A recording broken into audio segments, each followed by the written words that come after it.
दोस्तों, इस वीडियो में हम पढ़ेंगे संविधान का निर्माण। तो आइए जानते हैं संविधान का निर्माण कैसे हुआ।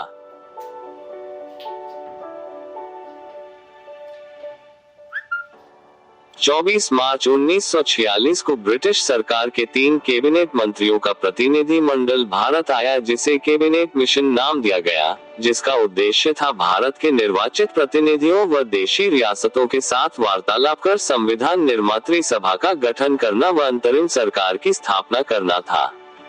कैबिनेट मिशन योजना के अनुसार जुलाई-अगस्त 1946 में संविधान सभा के लिए चुनाव हुए,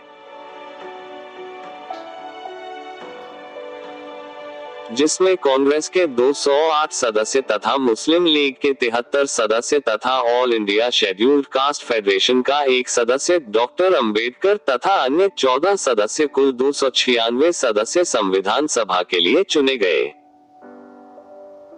24 अगस्त 1946 को वायसराय ने अंतरिम सरकार की घोषणा की,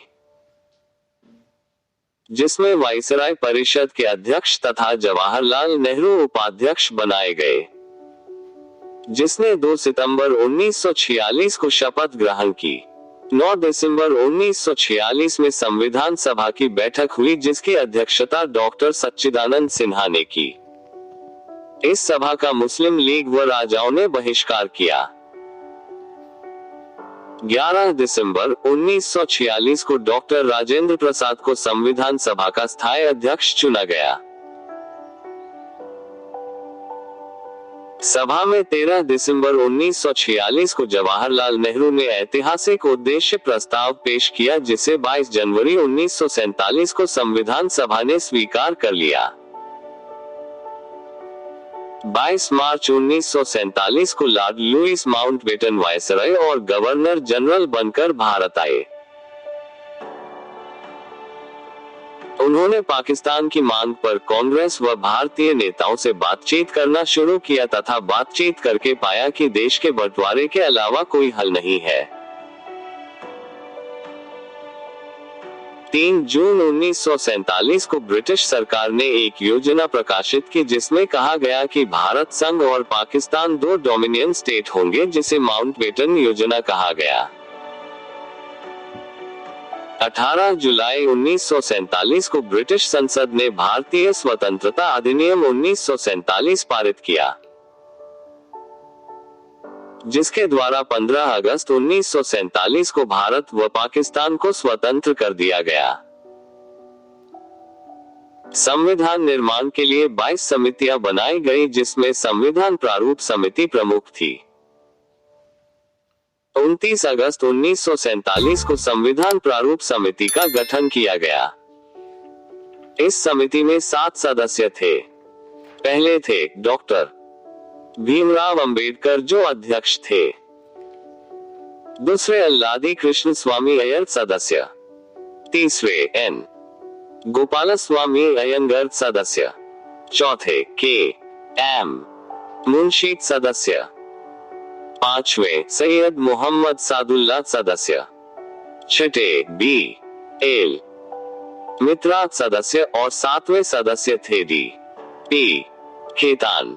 बी एल मित्रा ने थोड़े ही दिनों बाद त्याग पत्र दे दिया। उनके स्थान पर एन माधवराव को सदस्य बनाया गया। डी पी खेतान की 1948 में मृत्यु के उपरांत टी कृष्णमाचारी को सदस्य बनाया गया।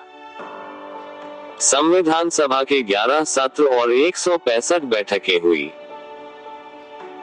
जिसमें से 114 दिन संविधान सभा को संविधान के प्रारूप पर विचार करने में लगे। प्रारूप समिति की 141 दिन बैठकें हुई।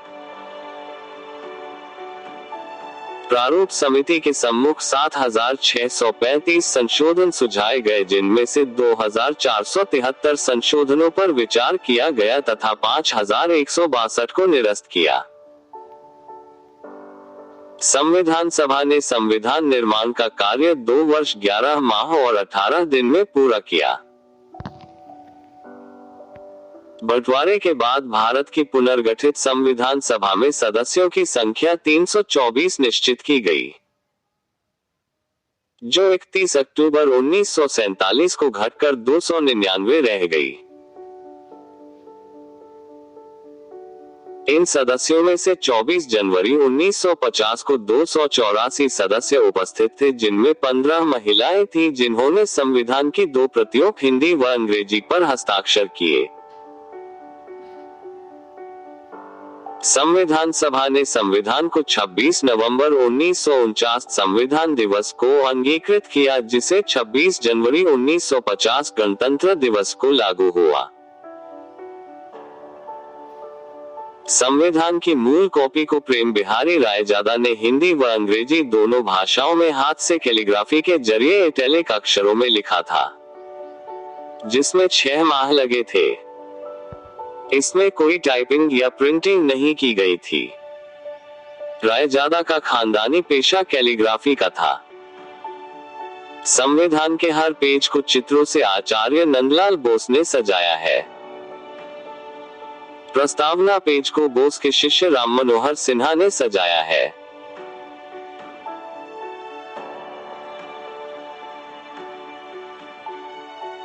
आरटीआई में संविधान की मूल प्रति की जानकारी मांगने पर लोकसभा सचिवालय द्वारा सूचना अधिकार कार्यकर्ता तरुण अग्रवाल को भेजे जवाब में बताया है कि हिंदी व अंग्रेजी भाषा में कैलीग्राफी से हस्तलिखित संविधान की मूल प्रति एक दुर्लभ दस्तावेज है, जिसे संसद की लाइब्रेरी में नाइट्रोजन गैस से भरे पूरी तरह सील शीशे के जार में सुरक्षित रखा गया है।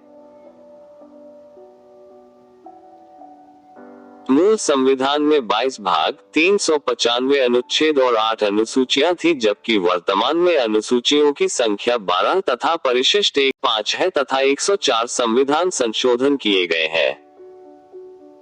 आज यह दुनिया का सबसे बड़ा लिखित संविधान है।